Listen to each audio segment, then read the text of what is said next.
नमस्कार मित्रों, हिंदी ज्ञानपथ में आपका स्वागत है। मित्रों, आज की हमारी वीडियो का विषय है संज्ञा। संज्ञा विकारी शब्द है। विकारी शब्द मतलब वे शब्द, हिंदी भाषा में वे शब्द जो विकृत होते हैं, कुछ तत्वों के, कुछ घटकों के कारण जिनमें विकार आ जाता है, परिवर्तन आ जाता है, जो चेंज हो जाते हैं, ऐसे शब्द विकारी कहलाते हैं। वे शब्द जो लिंग, वचन, कारक, काल, पुरुष, कारक आदि के प्रभाव से परिवर्तित हो जाते हैं, जिनमें कुछ चेंज आ जाते हैं, वे विकारी शब्द कहलाते हैं। संज्ञा भी विकारी शब्द है। संज्ञा आखिर है क्या? देखिए, किसी से भी पूछा जाता है, स्टूडेंट से मैं पूछता हूँ कि संज्ञा किसे कहते हैं। स्टूडेंट तुरंत खड़े होकर के कहते हैं व्यक्ति, वस्तु अथवा स्थान के नाम को संज्ञा कहते हैं। फिर उनसे कहा जाए जैसे आगरा, ताजमहल, दिल्ली। अब उनसे हम पूछते हैं कि जैसे आगरा संज्ञा है, तो अगर आगरा की जगह अगर हम कह दें कि संज्ञा में जा रहे हैं हम, तो क्या ठीक होगा? या ताजमहल संज्ञा है, तो उनसे पूछते हैं तुमने संज्ञा को देखा है? यहाँ आकर वो चुप हो जाते हैं। उनको ये कॉन्सेप्ट क्लियर नहीं है कि संज्ञा आखिर है क्या। वास्तव में संज्ञा नाम का पर्याय है, समानार्थी है। संज्ञा मीन्स नाम, नाम मीन्स संज्ञा। जिसे हम साधारण बोलचाल की भाषा में नाम कहते हैं, उसी शब्द को व्याकरण की भाषा में हम संज्ञा के नाम से जानते हैं। परिभाषा देखते हैं हम। जिन शब्दों से किसी व्यक्ति, प्राणी, स्थान अथवा भाव के नाम का बोध हो, उन्हें संज्ञा कहते हैं। मतलब संज्ञा मीन्स नाम। संज्ञा मीन्स नाम, नाम का अर्थ संज्ञा, संज्ञा का अर्थ नाम। उदाहरण के लिए मान लीजिए मेरा नाम रतन है, तो चाहे तो मैं ये कह दूं कि मेरा नाम रतन है, या मैं ये कह दूं मेरी संज्ञा रतन है। मुझे रतन के नाम से जानते हैं, मुझे रतन के नाम से जाना जाता है। मैं चाहे तो ये कह दूं तो भी वही बात है। अगर मैं कह दूं मुझे रतन की संज्ञा से जाना जाता है, तो भी वही बात है। संज्ञा मीन्स नाम। अब वह नाम किसी व्यक्ति का हो, वस्तु का हो, प्राणी का हो, स्थान का हो, भाव का हो, किसी का भी हो, नाम, संज्ञा, नाम। किसी के भी नाम को संज्ञा कहते हैं। देखिए, संज्ञा, अब भेदों की अगर हम बात करें, संज्ञा के हिंदी में 3 भेद हैं। वैयाकरणों ने 3 भेद माने हैं। हालांकि कुछ वैयाकरणों के अनुसार इसके 2 भेद और माने हैं, किंतु उनको अन्य वैयाकरणों ने जातिवाचक संज्ञा के अंतर्गत रखा है।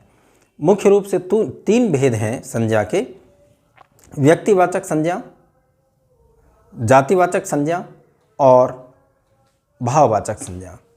पहला है व्यक्तिवाचक। व्यक्तिवाचक शब्द से अर्थ आप किसी व्यक्ति यानी इंसान से मत लगाइएगा। व्यक्ति का मतलब किसी व्यक्ति विशेष या स्थान विशेष या नगर विशेष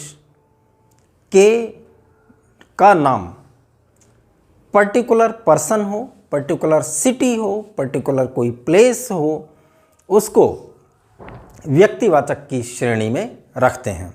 जैसे मोहन एक व्यक्ति विशेष का नाम है, पर्टिकुलर पर्सन का नाम है।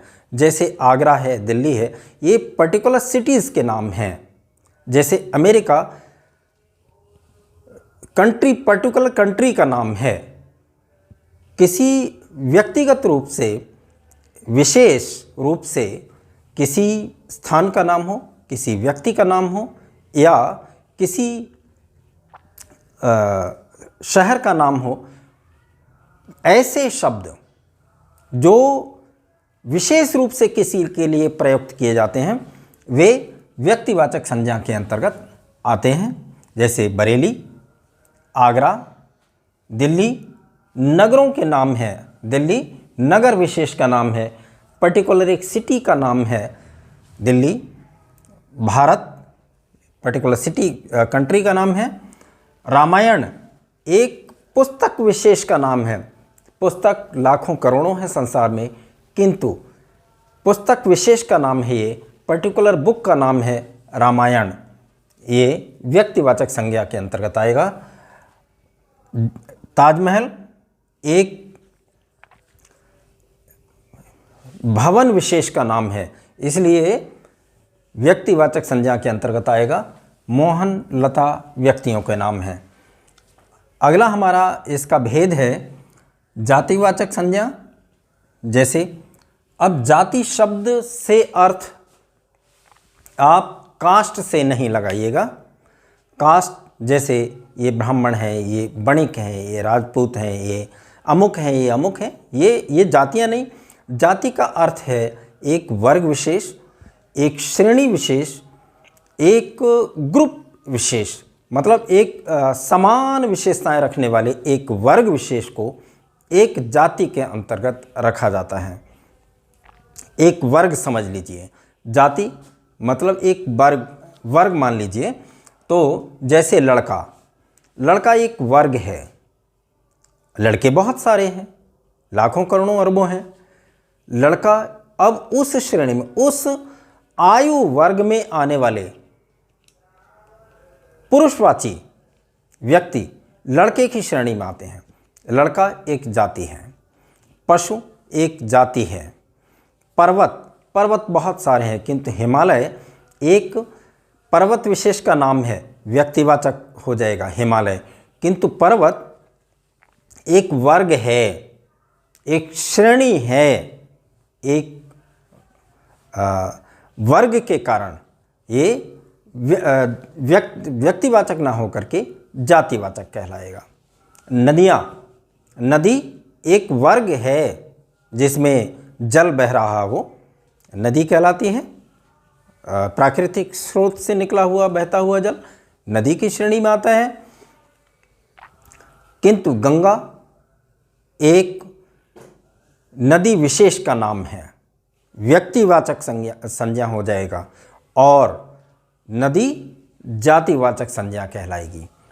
इस तरह से आगे देखते हैं। लड़का, पर्वत, खिलाड़ी एक वर्ग विशेष है, पशु एक वर्ग विशेष है, भवन बहुत सारे हैं। मान लीजिए मेरे भवन का नाम प्रतीक्षा है, तो वो व्यक्तिवाचक संज्ञा हो गया। किंतु मेरा भवन कोई भी, चाहे वो घर का हो, विद्यालय का हो, कोई ऐतिहासिक भवन हो, भवन बहुत सारे लाखों करोड़ों हो सकते हैं। भवन एक वर्ग है, पुस्तक, नगर, देश आदि। अगला भेद है संज्ञा का भाववाचक संज्ञा। अब देखिए यहाँ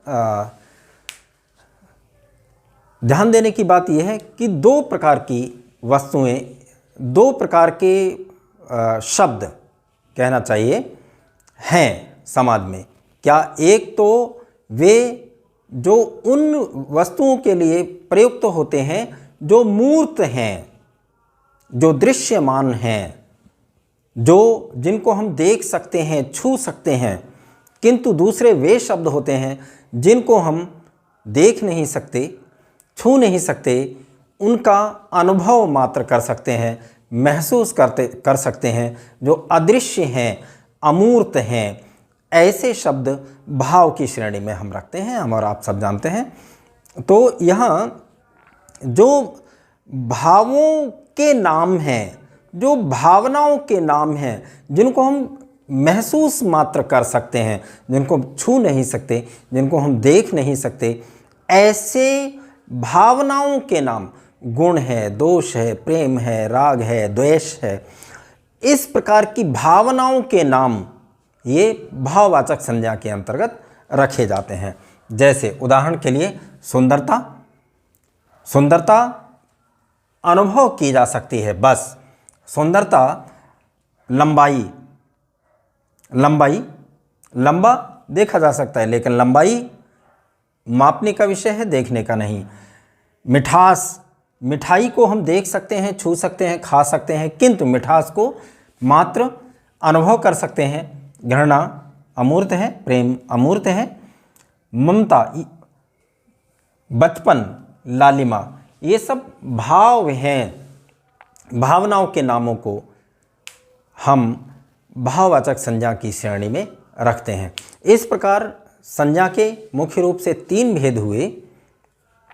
अब कुछ वैयाकरणों ने 2 भेद और स्वीकार किए हैं। कौन कौन से? द्रव्यवाचक, इसको वस्तुवाचक के नाम से भी जानते हैं, और दूसरा समूहवाचक, इसको समुदायवाचक के नाम से भी जानते हैं। देखिए इसमें द्रव्यवाचक में, जैसे द्रव्य मतलब वस्तु, कोई भी वस्तु हो, सोना, लोहा, दूध, चावल, वस्त्र, कुर्सी, जो भी हम देख रहे हैं, ये दरवाज़ा, पर्दा, जो कुछ भी हम देख रहे हैं, वस्तु यदि वो है, तो ऐसे शब्द द्रव्यवाचक की श्रेणी में आते हैं, वस्तुवाचक की श्रेणी में आते हैं। समूहवाचक संज्ञा, जैसे कक्षा, जिन शब्दों से समूह का बोध होता है, एक ग्रुप का बोध होता है, एक समुदाय का बोध होता है, जानकारी मिलती है, ऐसे शब्द समूहवाचक संज्ञा की श्रेणी में रखे गए हैं। जैसे कक्षा, कक्षा ये समुदाय है, एक समूह है। पुलिस समूह है। संसद, सेना, दल, सभा, विद्यालय, समिति इत्यादि इत्यादि जो भी हैं, इस प्रकार के शब्द समूहवाचक संज्ञा की श्रेणी में आते हैं। यहाँ ध्यान देने योग्य बात यह है कि ये जो भी हैं द्रव्यवाचक के उदाहरण ध्यान से देखें आप, चाहे वो द्रव्यवाचक के हों या समूहवाचक के उदाहरण हों, ये जातिवाचक की श्रेणी की विशेषताएं रखे हुए हैं, अपने आप में समाये हुए हैं। इसलिए जिन लोगों ने, जिन वैयाकरणों ने, जिन विद्वानों ने संज्ञा के 3 भेद माने हैं, उन्होंने इन दोनों को जातिवाचक का ही उपभेद माना है, जातिवाचक का उपभेद माना है और इस तरह से 3 भेद माने हैं। अब यहाँ एक प्रश्न ये आता है, मैं अगर बात करूँ प्रतियोगी परीक्षा की दृष्टि से, तो प्रतियोगी परीक्षार्थियों को ये यहाँ शंका हो जाएगी, डाउट हो जाएगा कि फिर हम, यदि ऐसा प्रश्न आता है कि संज्ञा के कितने भेद होते हैं, तो हम क्या करेंगे? हम 3 भेद लिखेंगे या 5 भेद लिखेंगे?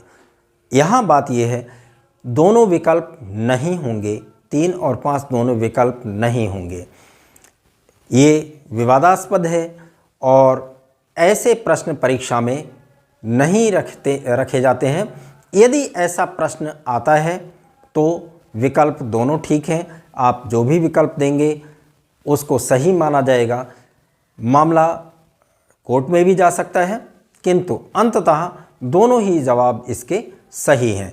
चलिए अब हम आगे बढ़ते हैं कि भाववाचक संज्ञाएं जो होती हैं, दरअसल भाववाचक संज्ञाएं ये जातिवाचक संज्ञाओं से भी इनकी रचना होती है, सर्वनामों से इनकी रचना होती है, विशेषणों से होती है, क्रियाओं से इनकी रचना होती है और अव्ययों से भी इनकी रचना होती है। अब हम एक एक करके सभी को क्रमशः देखेंगे और सबसे पहले हम देखेंगे कि जातिवाचक संज्ञाओं की रचना से भाववाचक संज्ञाएं कैसे बनाते हैं। अब यहाँ देखिए, एक ओर हमने जातिवाचक संज्ञा लिख लिया है, दूसरी ओर भाववाचक संज्ञा। देखिए प्रभु, प्रभु जातिवाचक संज्ञा, प्रभुता उससे बना भाववाचक संज्ञा। कुमार जातिवाचक संज्ञा, कौमार्य कुमारता नहीं, ध्यान रखिएगा, कौमार्य। भाववाचक संज्ञा गुरु, जातिवाचक गौरव, गुरुत्व और गुरुता, इससे 3 शब्द बनते हैं। क्या? गौरव, गुरु से बना है गौरव, गुरुत्व और गुरुता, ये 3 शब्द बनते हैं। नेता से नेतृत्व, लड़का लड़कपन, शिशु शैशव, शत्रु शत्रुता, भाई भाईचारा, मजदूर मजदूरी, पंडित पांडित्य, ध्यान रखने के शब्द हैं ये, पांडित्य, पशु पशुता और पशुत्व 2 शब्द बनते हैं। अमर अमरत्व और अमरता, इससे भी 2 शब्द बनते हैं भाववाचक संज्ञा। और ये किशोर से कैशोर्य भाववाचक संज्ञा बनती है। स्त्री स्त्रीत्व, ठग ठगी, मनुष्य मनुष्यता मनुष्यत्व, बच्चा से बचपन भाववाचक संज्ञा बनती है। बूढ़ा से बुढ़ापा, रंग, ध्यान देने योग्य है ये परीक्षा की दृष्टि से, रंग रंगत, जाति जातीयता। यहाँ एक बात ये ध्यान देने की है, यहाँ जाति में ह्रस्व ई लगी है, किंतु जातीयता में दीर्घ ई का प्रयोग होता है। ये ध्यान देने की बात है, ये वर्तनी शुद्धि के लिए भी और हमारे इस भाववाचक संज्ञा की दृष्टि से भी ध्यान देने योग्य है। ईश्वरीय, ईश्वर ऐश्वर्य, ईश्वर से ऐश्वर्य बनता है। ईश्वरता विकल्प सही मत कर देना, ध्यान देने योग्य है ये शब्द। ईश्वर ऐश्वर्य, व्यक्ति व्यक्तित्व, शिक्षक परीक्षा की दृष्टि से महत्वपूर्ण है। शिक्षक जातिवाचक संज्ञा है और शिक्षा उसका भाववाचक संज्ञा है, ध्यान देने योग्य है। शिक्षक से शिक्षा। युवक यौवन यौवन, यहाँ ध्यान देने योग्य बात यह है कि यहाँ यौवन में ओ की मात्रा नहीं लगानी है, औ की मात्रा होनी चाहिए। इस तरह से आपको ये विकल्प भ्रमित करने के लिए छात्रों को इस तरह से दे दिए जाते हैं। तो ध्यान रखेंगे आप कि यौवन औ की मात्रा आएगी, मतलब डबल मात्रा आएगी। इंसान इंसानियत, वकील वकालत, नमक का भाव है नमकीन, और कवि का भाव है कवित्व, और चोर का भाव है चोरी। ये कुछ महत्वपूर्ण उदाहरण हमने परीक्षा की दृष्टि से जो समझे हैं वो आपके सामने ये प्रस्तुत किए हैं हमने। ऐसे जातिवाचक शब्द और उनसे बनी भाववाचक संज्ञाएं।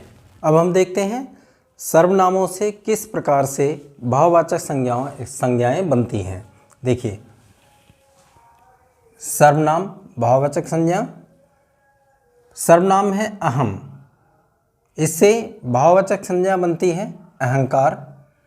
अपना सर्वनाम है, इससे भाववाचक संज्ञा बनती है अपनापन और अपनत्व। दोनों शब्द बनते हैं, ध्यान रखने की बात है परीक्षा की दृष्टि से, अपनापन अपनत्व। आप सर्वनाम शब्द है, इससे भाववाचक संज्ञा बनती है आपा।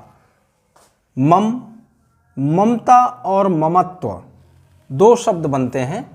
मम सर्वनाम है, इससे ममता और ममत्व ये 2 भाववाचक संज्ञाएं बनती हैं। स्व से स्वत्व बनता है, स्वतः नहीं कर देना, स्वत्व। निज से निजता और निजत्व भाववाचक संज्ञाएं ये 2 बनती हैं। पराया से परायापन, सर्व से सर्वता नहीं कर देना, सर्वस्व। सर्व सर्वस्व, एक एकता, और इसी प्रकार से अनेक से अनेकता भाववाचक संज्ञा बनती है। अगला है विशेषण शब्दों से भाववाचक संज्ञाएं बनाना। विशेषण है चतुर, और इससे भाववाचक संज्ञा बनती है चातुर्य और चतुरता। 2 शब्द बनते हैं, चातुर्य चतुरता। मीठा से भाववाचक संज्ञा मिठास, कायर विशेषण है और उससे भाववाचक संज्ञा बनती है कायरता। भयानक से भय, स्वस्थ सर्वनाम है विशेषण है और इससे भाववाचक संज्ञा बनती है स्वास्थ्य। आलसी, आलस्य, कुशल से भी दो भाववाचक संज्ञाएं बनती हैं, कुशलता और कौशल। अरुण, अरुणिमा। सुंदर से सुंदर विशेषण से भी दो भाववाचक संज्ञाएं बनती हैं, सुंदरता और सौंदर्य। कड़वा से कड़वाहट, सम से समता और साम्य, दो शब्द बनते हैं, समता साम्य। विषम से विषमता और वैषम्य, सम्य नहीं कर देना, विषम्य नहीं कर देना, वैषम्य, विषमता वैषम्य। मधुर से मधुरता और माधुर्य, ये ध्यान देने योग्य शब्द हैं, बदलने पर थोड़ा थोड़ा परिवर्तन भी हो रहा है मात्राओं में। मधुरता, माधुर्य। पाप, पापी विशेषण है, उससे भाववाचक संज्ञा बनती है पाप। काला से कालिमा और कालिमा और कालापन भी हो जाएगा, कालापन। इस तरह स्वतंत्र से स्वतंत्रता, खट्टा से खटास, जैसे मीठा से मिठास, खट्टा से खटास, कड़वा से कड़वाहट या कड़वापन। हरा से हरियाली, राष्ट्रीय विशेषण है, इससे भाववाचक संज्ञा बनेगी राष्ट्रीयता। विद्वान से विद्वत्ता, विद्वत्ता।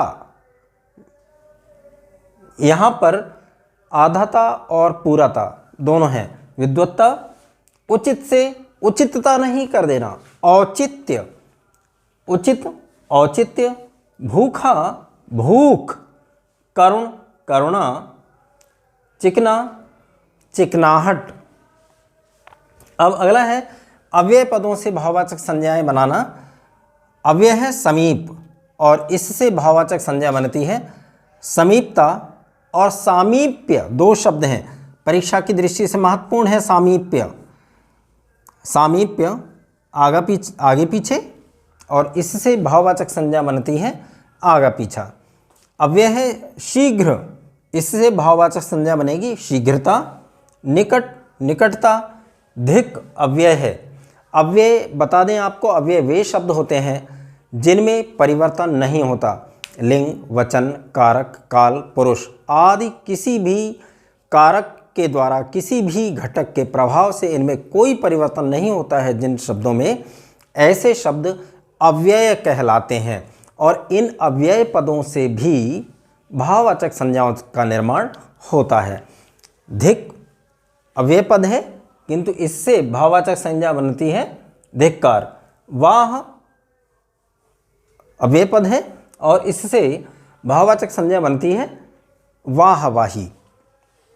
अब अगला है क्रियाओं से भाववाचक संज्ञाएं बनाना। क्रिया शब्द भाववाचक संज्ञा। लिखना क्रिया है और इससे भाववाचक संज्ञा बनेगी लिखावट। गिरना